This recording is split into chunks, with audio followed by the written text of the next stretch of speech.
Rajasthan institute के online platform पर आपका स्वागत एवं अभिनंदन है। तो साथियों, आज का हमारा टॉपिक रहेगा सृजनात्मकता और व्यक्तिगत विभिन्नता। तो आज के लेक्चर में इन दोनों टॉपिकों को आज हम क्लियर करने वाले हैं। आज जो है मनोविज्ञान का लेक्चर नंबर 22 है। तो 21 लेक्चर मैंने प्लेलिस्ट में डाल दिए हैं। आप राजस्थान इंस्टीट्यूट यूट्यूब चैनल की प्लेलिस्ट में देखें, वहाँ पर आपको पूरे 22 आज की वीडियो सहित 22 जो वीडियोज़ हैं आपको हमारी प्लेलिस्ट में मिल जाएंगी। तो क्रम से मैंने वीडियोज़ डाली हैं और उसी क्रम से आपको नोट्स मैंने प्रोवाइड किए हैं और उसी के अकॉर्डिंग आपको पढ़ना है। तो चलिए नए टॉपिक को स्टार्ट करते हैं। तो यहाँ पर आज का टॉपिक है सृजनात्मकता।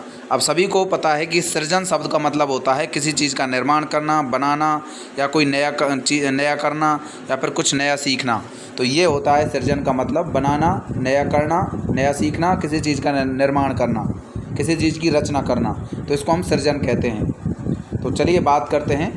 जब किसी बालक या व्यक्ति में नया सीखने, नया करने, नया बनाने या फिर कोई मौलिकता की विशेषता पाई जाती है तो इसे हम क्या कह देते हैं? सृजनात्मकता कहते हैं। तो सृजनात्मकता का मतलब आप सामान्य रूप से समझ गए होंगे, कोई चीज़ बनाना, निर्माण करना, नया सीखना, नया बनाना। तो ये सभी चीज़ें जो है सृजनात्मकता के अंदर आती हैं। तो ये सामान्य इसकी डेफिनेशन है। तो इस हिसाब से इस डेफिनेशन को आप याद रख सकते हो। तो अंग्रेजी भाषा में बात करें हम तो इसके लिए क्रिएटिविटी शब्द को काम में लिया जाता है। तो क्रिएटिविटी का मतलब होता है सृजनात्मकता। अब जो क्रिएटिविटी शब्द है वो क्रिएट शब्द से बना है। Create, CREAT, create. तो क्रिएट शब्द से जो है क्रिएटिविटी शब्द जो है बना है, जिसका अर्थ होता है नवनिर्माण, मतलब किसी नई चीज़ का निर्माण करना या फिर कोई नई चीज़ की रचना करना, नवरचना करना, या फिर कोई मौलिक का मतलब कोई आधारभूत चीज़ की रचना करना, फंडामेंटल। तो यहाँ पर मौलिक रचना करना। तो यहाँ पर आप समझ गए होंगे क्रिएट का मतलब होता है कोई चीज़ का निर्माण करना, नई रचना करना या फिर कोई मौलिक रचना करना। तो क्रिएटिविटी शब्द से इसकी उत्पत्ति हुई है। तो यहाँ पर के आपसे पूछा जाए कि जो सृजनात्मकता शब्द है वो कहाँ से आया है? अंग्रेजी के क्रिएटिविटी शब्द से यहाँ पर आया है। अब हम बात करते हैं, दो मनोवैज्ञानिकों ने सृजनात्मकता की क्या परिभाषा बताई। सबसे पहले हम बात करेंगे क्रो एंड क्रो की। तो क्रो एंड क्रो क्या कहते हैं कि सृजनात्मकता नवीन परिणामों के उत्पादन एवं अभिव्यक्त करने की क्रिया है। मतलब किसी जो है नई चीज़ के जो परिणाम हमको प्राप्त हुए हैं और उनसे हमको क्या अभिव्यक्ति हुई है, तो इसको ही हम क्या कहते हैं? सृजनात्मकता कहते हैं। मतलब नई चीज़, नवीन परिणामों के उत्पादन को और उनकी अभिव्यक्ति को हम क्या कहते हैं? सृजनात्मकता कहते हैं। ये बताई गई क्रो एंड क्रो के द्वारा सृजनात्मकता की परिभाषा। जेम्स ड्रेवर की हम बात करें तो जेम्स ड्रेवर ने कहा कि सुनिश्चित नवनिर्माण ही सृजनात्मकता कहलाती है। तो यहाँ पर सुनिश्चित नवनिर्माण मतलब निश्चित रूप से कोई नई चीज़ का निर्माण करना क्या कहलाती है? यहाँ पर सृजनात्मकता कहलाती है। ये परिभाषा दी गई जेम्स ड्रेवर के द्वारा। तो यहाँ पर ध्यान रखना है, जेम्स ड्रेवर ने क्या कहा कि सुनिश्चित नवनिर्माण ही सृजनात्मकता होती है। तो यहाँ पर ये परिभाषाएं आपको ध्यान रखनी है। सृजनात्मकता के बारे में दो मनोवैज्ञानिकों ने परिभाषा दी, एक क्रो एंड क्रो ने। तो क्रो एंड क्रो ने दो बात बताई, एक नवीन परिणामों के उत्पादन और अभिव्यक्ति। तो यहाँ पर भी दो क्रो हैं, एक क्रो मेल, एक फीमेल। तो यहाँ पर जो है आपको ध्यान रखना है क्रो एंड क्रो। तो यहाँ पर भी नवीन परिणामों का उत्पादन और अभिव्यक्ति। तो दो जो हैं शब्द आपको याद रखने हैं यहाँ पर। तो ध्यान रख सकते हो इस परिभाषा को आसानी से। और जेम्स ड्रेवर ने कहा कि यहाँ पर जो है सुनिश्चित नवनिर्माण ही सृजनात्मकता है। मतलब कोई नई चीज़ का निर्माण क्या है? जेम्स ड्रेवर के अनुसार सृजनात्मकता। अब सृजनात्मकता के क्या क्या लक्षण होते हैं? इसको हम सृजनशीलता भी कह देते हैं कई बार। तो सृजनात्मकता या सृजनशीलता के कुछ सामान्य लक्षण क्या होते हैं कि सृजनात्मकता में अपसारी चिंतन पाया जाता है। सृजनात्मकता में क्या पाया जाता है? अपसारी चिंतन पाया जाता है। सृजनशील बालकों की बुद्धि लब्धि कितनी होती है? 110 होती है। IQ, बुद्धि लब्धि का मतलब IQ। तो सृजनात्मक जो बालक होते हैं उनकी IQ का मान 110 होता है। और वो मिलनसार होते हैं, तो आपस में जो है प्यार प्रेम से रहते हैं, विनोद प्रिय होते हैं, प्रसन्न रहते हैं हमेशा। और यहाँ पर प्रभाव में होते हैं, फ्लो पाया जाता है उन व्यक्तियों में, उन बच्चों में जो है फ्लो पाया जाएगा, प्रभाव में होते हैं। उच्च उनकी एडजस्टमेंट की जो है पावर उच्च होती है, समायोजन आसानी से कर लेते हैं किसी भी व्यक्ति या बच्चे के साथ। वो उच्च आकांक्षा, उनकी बहुत ज़्यादा जो है आकांक्षा स्तर होता है, इच्छा होती है कोई चीज़ की। और मौलिक विचार, उनमें फंडामेंटल जो थॉट्स है वो बहुत ज़्यादा होते हैं, मौलिक विचार पाए जाते हैं। सहयोग करने की हमेशा उनमें भावना पाई जाएगी, कोई चीज़ के लिए वो तत्पर रहते हैं बार बार, तो तत्परता उनमें पाई जाती है। और नवनिर्माण की क्षमता, कोई नई चीज़ के निर्माण करने की उनमें क्षमता पाई जाती है और विशेष क्रियाओं के प्रति उनमें आकर्षण पाया जाता है। तो ये यहाँ पर जो है आपको ध्यान रखनी है। ये इनमें से पूछा जा सकता है कौन सा सृजनात्मकता का लक्षण है या नहीं है, इस प्रकार के क्वेश्चन इसमें पूछे जाते हैं। मतलब सृजनशील बालकों में कौन सा गुण पाया जाएगा और कौन सा नहीं पाया जाएगा, 3 इनमें से दे देगा, एक अलग देगा और पूछ लेगा इनमें से कौन सा सृजनशीलता का गुण या लक्षण नहीं है। तो यहाँ पर उत्साही प्रवृत्ति भी उनमें पाई जाती है, उत्साह होता है बहुत ज़्यादा। तो सृजनशील बालकों में बहुत ज़्यादा जो है उत्साह पाया जाता है। समस्या का समाधान वो आसानी से ढूंढ लेते हैं। कल्पनाओं में हमेशा जो है रहते हैं, वो कल्पनाशील रहते हैं, तभी वो नई चीज़ की रचना कर पाते हैं। तभी तो हम सृजनशीलता कह रहे हैं इसको, क्योंकि वो कल्पनाओं में खोए रहते हैं। स्वप्न दृष्टा अर्थात सपने में उनको जो है कोई ना कोई चीज़ दिखती रहती है, तो स्वप्न दृष्टा पाई जाती है, मतलब सपने में अच्छी चीज़ों को देखते हैं। दूरदर्शिता मतलब दूर की बात को भी आसानी से वो जान लेते हैं, मतलब दूरदर्शी उनकी सोच होती है, तो दूरदर्शिता उनमें पाई जाती है। तो यहाँ पर ये जो है आपको ध्यान रखना है, ये गुण यहाँ पर, ये लक्षण कि ये अपसारी चिंतन जो है सृजनशील बालकों में पाया जाता है। और सृजनशील बालकों की बुद्धिलब्धि 110, मिलनसार होते हैं, विनोदप्रिय होते हैं, प्रभाव में होते हैं, उच्च समायोजन क्षमता और उच्च आकांक्षा स्तर उनका होता है।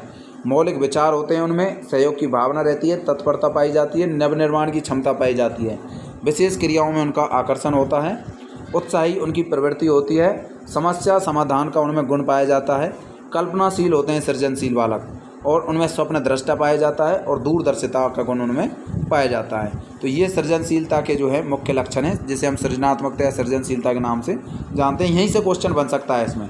अब कुछ फैक्ट्स हैं इसके महत्वपूर्ण, जहाँ से भी क्वेश्चन आपसे पूछा जा सकता है। तो पहले हम बात करते हैं, एक बालक में लगभग 3 साल की आयु तक, मतलब 3 साल की आयु तक वो शैशव अवस्था में होता है, तो उसमें सृजनात्मकता प्रारंभ होती है। जब बच्चा शैशव अवस्था में होता है, अर्थात लगभग 3 साल का जब बच्चा हो जाता है, तो कोई नई चीज़ की रचना करने लग जाता है, अर्थात सृजनात्मकता का गुण उनमें प्रारंभ होने लगता है और 30 वर्ष की आयु में पूर्ण चरम सीमा पर पहुंच जाता है।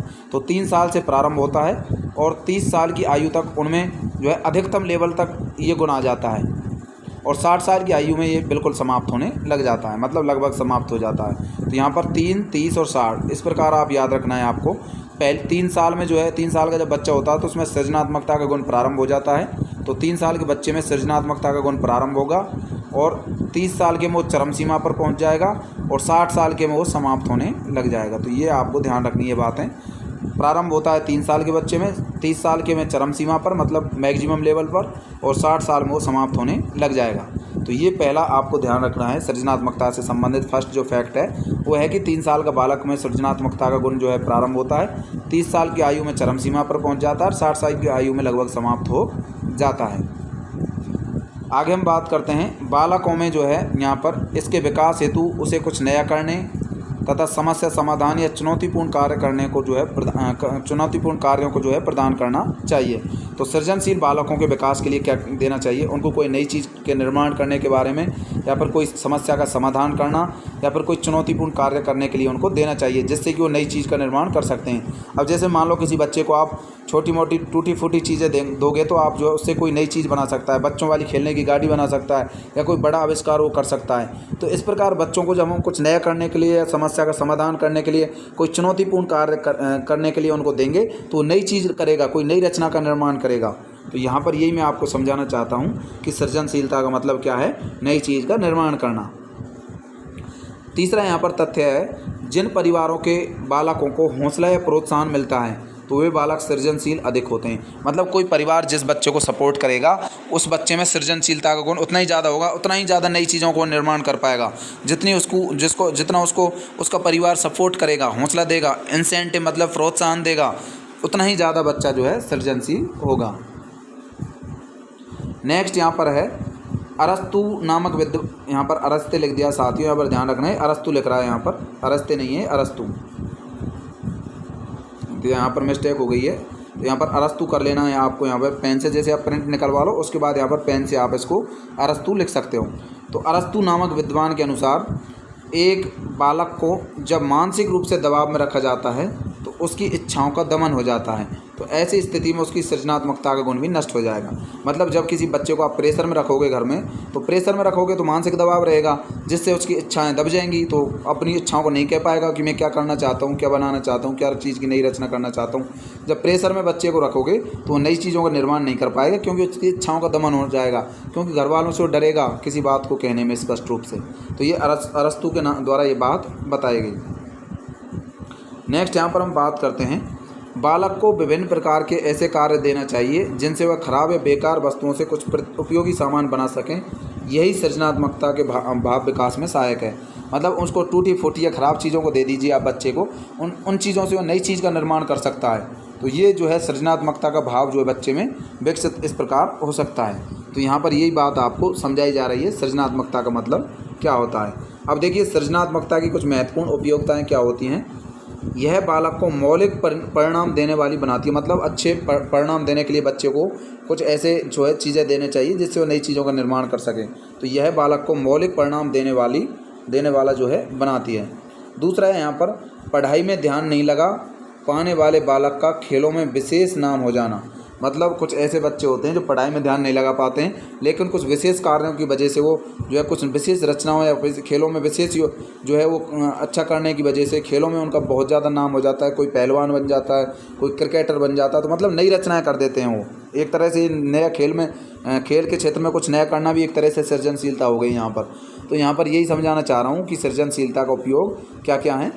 मौलिक परिणाम देने वाली बनाती है बच्चे को, और पढ़ाई में ध्यान नहीं लगा पा रहे हैं वो बच्चे, उन बच्चों के लिए खेल में बहुत ज़्यादा उनका नाम करवा देती है सृजनात्मकता। सामाजिक वातावरण में विशेष कार्यों के प्रति बालक में पाए जाने वाला भाव। मतलब सामाजिक वातावरण में बहुत अच्छा कार्य करेगा बच्चा यदि उसमें सृजनात्मकता का गुण है। तो सृजनात्मकता बालक को संगीत, नृत्य, साहित्य की जो है रचना करना, खेल एवं अन्य रचनात्मक कार्यों में सफल बनाती है। तो सृजनशील बालक कोई संगीत के क्षेत्र में बड़ा काम कर सकते हैं, नृत्य के क्षेत्र में, साहित्य मतलब कोई रचना कर सकते हैं, साहित्यिक रचना लिख सकते हैं, खेल एवं अन्य रचनात्मक कार्यों में सफल हो सकते हैं। तो ये सृजनशील बालकों के कुछ उपयोगी गुण हैं। ये आपको ध्यान रखना है। सृजनात्मकता के महत्वपूर्ण गुण कौन कौन से हैं। तो सिंपल क्वेश्चन आते हैं सृजनात्मकता से, हार्ड क्वेश्चन नहीं आते हैं। आप क्वेश्चनों की प्रैक्टिस जरूर लगाएं। इसको करने के बाद फर्स्ट रैंक की बुक ला सकते हो। फर्स्ट रैंक से आप जो है क्वेश्चनों की प्रैक्टिस जो है कर सकते हो। मार्केट से आप बोलोगे फर्स्ट रैंक की बुक आती है, गरिमा रेवार्ड की, BL रेवार्ड और गरिमा रेवार्ड की बुक आती है, तो उससे आप क्वेश्चनों की प्रैक्टिस कर सकते हो। सृजनात्मकता का मापन कैसे किया जाता है। देखिए सृजनशीलता का जो मापन हमको करना है, तो मापन के लिए एक टोलेन परीक्षण तथा बाकर मेहंदी परीक्षण काम में लिया जाता है। तो ये 2 परीक्षण सृजनशीलता का मापन करते हैं। तो ये पूछा जाता है एग्जाम में कि सृजनशीलता के मापन के लिए कौन कौन से परीक्षण काम में आते हैं। टॉरेंस परीक्षण तथा बाकर मेहंदी परीक्षण। टॉरेंस परीक्षण तथा बाकर मेहंदी परीक्षण के द्वारा हम जो है सृजनात्मकता का मापन कर सकते हैं। विभिन्न परीक्षणों में शाब्दिक या अशाब्दिक व्यवहार होता है। विशेष रूप से इनमें चित्रपूर्ति परीक्षण या फिर वृत्त से विभिन्न आकृतियों का निर्माण करवाना। मतलब बच्चे को क्या करवाया जाएगा, चित्रों को दे दिया जाएगा और चित्रों की पूर्ति उन पर करवाई जाएगी, तथा कुछ वृत्त से बने हुए सर्किल बनी हुई कुछ आकृतियाँ दी जाएंगी और उनकी पूरी रचनाएं करवाई जाएंगी। अधूरा दे देंगे उसको कोई नई चीज़, तो उसको पूरा करेगा उस काम को बच्चा। तो इस प्रकार उसमें सृजनशीलता के गुण का विकास हो सकता है। तो इस प्रकार हम सृजनशीलता का परीक्षण कर सकते हैं। तो यहाँ पर टॉरेंस परीक्षण और बाकर मेहंदी परीक्षण आपको याद होना चाहिए। ये सृजनशीलता के मापन के लिए काम में लिए जाने वाले परीक्षण हैं। तो विभिन्न परीक्षणों में शाब्दिक या अशाब्दिक व्यवहार होता है और विशेष रूप से इनमें चित्रपूर्ति परीक्षण या वृत्त से विभिन्न आकृतियों का निर्माण करवाया जाता है। तो चित्रपूर्ति परीक्षण और वृत्त से आकृतियों का निर्माण ये भी सृजनशीलता के मापन के लिए काम में ली जाती हैं। तो साथियों ये आपका सृजनशीलता टॉपिक जो है कंप्लीट हो गया है। तो चलिए नेक्स्ट हम टॉपिक की बात करते हैं, व्यक्तिगत विभिन्नताएँ। तो ये भी टॉपिक जो है आपके सिलेबस में है। इसमें से भी एक क्वेश्चन आपसे पूछा जा सकता है। देखिए यहाँ पर हम बात करते हैं कि संसार में सभी व्यक्ति अपने आप में अन्य से भिन्न होते हैं। तो हर व्यक्ति में अलग अलग कुछ ना कुछ पाया जाता है। किसी की नाक लंबी होती है, किसी की लंबाई ज़्यादा होती है, कोई जो है बौना होता है, किसी की जो है कोई अन्य विकृतियाँ हो सकती हैं। तो हर व्यक्ति में जो है कोई काला हो सकता है, कोई गोरा हो सकता है। इस प्रकार हर व्यक्ति में कुछ ना कुछ अलग विभिन्नताएँ पाई जाती हैं। तो इनको ही हम व्यक्तिगत विभिन्नताएँ कहते हैं, क्योंकि हर व्यक्ति में अलग अलग कुछ विभिन्नताएँ पाई जाती हैं। इसके आधार पर व्यक्ति में पाए जाने वाले अंतर को ही हम क्या कहते हैं, व्यक्तिगत विभिन्नताएँ। मतलब अलग अलग व्यक्तियों में जो अलग अलग लक्षण पाए जा रहे हैं, तो इस प्रकार की विभिन्नताओं को ही हम जो है, इस प्रकार के अंतर को ही हम क्या कह देते हैं, व्यक्तिगत विभिन्नताएँ कहते हैं। अब स्किनर क्या कहता है इसके बारे में कि कोई भी मापने योग्य विशेषता जैसे कि रंग रूप, आकार, संरचना, नज़रिया के आधार पर किसी व्यक्ति को अलग रूप से देखना क्या कहलाता है, व्यक्तिगत विभिन्नता। मतलब कोई भी मापने योग्य विशेषता, जैसे रंग रूप का मापन आप कर सकते हो, कोई काला है कोई गोरा है। आकार के आधार पर आप देख सकते हो, कोई मोटा है कोई पतला है। संरचना के आधार पर आप देख सकते हो, कोई जो है किसी की संरचना कैसी है, शरीर की किसी बॉडी शेप किसी व्यक्ति की कैसी है, किसी की कैसी अलग अलग होती है, और उसका नज़रिया के आधार पर भी आप व्यक्ति को देख सकते हो। तो इस प्रकार जो है इसको हम व्यक्तिगत विभिन्नता कहते हैं। मतलब हर व्यक्ति का नज़रिया अलग होता है, हर व्यक्ति का रंग रूप अलग होता है, हर व्यक्ति का आकार अलग होता है, हर व्यक्ति की संरचना अलग होता है। तो ये परिभाषा बताई गई स्किनर के द्वारा। मतलब कोई भी मापने योग्य विशेषता जैसे रंग रूप, आकार, संरचना, नज़रिया के आधार पर हम किसी भी व्यक्ति को अलग रूप से देख सकते हैं, इसे हम व्यक्तिगत विभिन्नता कहते हैं। अब देखिए, व्यक्तिगत विभिन्नताओं की हम बात करें तो दो प्रकार की व्यक्तिगत विभिन्नताएं हो सकती हैं। एक आंतरिक व्यक्तिगत विभिन्नता और दूसरी होती है यहाँ पर बाह्य व्यक्तिगत विभिन्नता। आंतरिक व्यक्तिगत विभिन्नता जो कि व्यक्ति के अंदर जो अंतर होते हैं, जैसे कि किसी की बुद्धि लब्धि IQ ज़्यादा होती है, किसी की मानसिकता अलग होती है, किसी की अलग मानसिकता होती है, किसी की कोई चीज़ की धारण करने की क्षमता अलग है, किसी की अलग है, किसी की ज़्यादा कोई चीज़ को याद कर सकता है, कोई कम याद कर सकता है, कोई ज़्यादा चीज़ का धारण कर रहा है, कोई कम का कर रहा है। तो यहाँ पर हर व्यक्ति में आंतरिक व्यक्तिगत विभिन्नताएँ होती हैं। बाह्य व्यक्तिगत विभिन्नताएँ जैसे कि किसी का बाहरी रूप से रंग काला है, किसी का गोरा है, किसी की कद काठी जो है, किसी का कद लंबा है, किसी का जो है बौना है, किसी की चाल अलग है, किसी की चाल ढाल अलग है, किसी का व्यवहार या फिर किसी में संवेग की स्थिति अलग है। संवेग का मतलब गुस्सा, प्यार, प्रेम, क्रोध, तो हर व्यक्ति में अलग अलग होता है। किसी की रुचि कोई चीज़ की क्रिकेट की है, किसी की पहलवानी की है, किसी की पढ़ाई की है, किसी की अभिरुचि कोई और है, रुचि का ही एक प्रकार अभिरुचि, और किसी की जो है आदत अलग है। हर व्यक्ति की आदत अलग होती है, किसी की कार्य करने की क्षमता या कार्य प्रणाली अलग होती है, किसी की मनोवृत्ति मतलब स्थिति अलग होती है। तो हर व्यक्ति की मनोवृत्ति अलग अलग होती है। तो बाहरी रूप से जिस विभिन्नताओं को, अंतरों को हम देखते हैं उन्हें हम बाहरी व्यक्तिगत विभिन्नताएं कहते हैं। और जिनको हम आंतरिक रूप से देखते हैं जैसे बुद्धि लब्धि, मानसिकता, धारण क्षमता, तो ये आंतरिक व्यक्तिगत विभिन्नताएं होती हैं। जबकि बाह्य आप समझ गए होंगे, बाहरी रूप से हम जिनको हम देखते हैं एक तरह से फिनोटाइप की तरह हैं बाह्य व्यक्तिगत विभिन्नताएं, और जीनोटाइप की तरह हैं आंतरिक व्यक्तिगत विभिन्नताएं। तो यहाँ पर आप देख सकते हो व्यक्तिगत विभिन्नताएं दो प्रकार की हो गई, आंतरिक व्यक्तिगत विभिन्नता और दूसरी बाह्य व्यक्तिगत विभिन्नताएं। व्यक्तिगत विभिन्नताओं के कुछ कारक होते हैं कि किन कारणों के कारण हर व्यक्ति में अलग अलग भिन्नता पाई जाती है। देखिए, कुछ में जो है लिंग के अनुसार पाई जाती है, कोई मेल है तो कोई फीमेल है, मेलों के गुण अलग होते हैं, फीमेल्स के अलग। तो लिंग के आधार पर भी व्यक्तिगत विभिन्नता पाई जाती है। जो है वंशक्रम की बात करें तो वंशक्रम भी जो है इसमें महत्वपूर्ण डिपेंड करता है कि माता पिता के लक्षण क्या थे, उसके आधार पर भी हर व्यक्ति में अलग अंतर पाया जाता है। वातावरण के आधार पर भी कोई कैसे वातावरण रहेगा, जैसे डार्विन जो है उसकी फिंचेज वाली जो कहानी आपने सुनी होगी बायोलॉजी में, डार्विन की जो चिड़िया थी फिंचेज, वो अलग अलग महाद्वीपों में उनकी चोंच की आकृति अलग अलग हो गई, क्योंकि अलग अलग वातावरण में उनको भोजन अलग अलग मिला था। तो इस प्रकार हम कह सकते हैं कि वातावरण के अनुसार भी हर व्यक्ति में या व्यक्तिगत विभिन्नताएँ पाई जाती हैं। सामाजिक स्तर पर भी जो है हर व्यक्ति में जो है जैसे समाज में वो रहेगा उसी प्रकार की जो है इसमें अंतर जो है उसके गुणों में अंतर पाया जाएगा। तो शिक्षा की हम बात करें तो हर व्यक्ति की शिक्षा भी अलग अलग होती है, कार्य भी करने की जो शैली है वो भी अलग अलग होती है।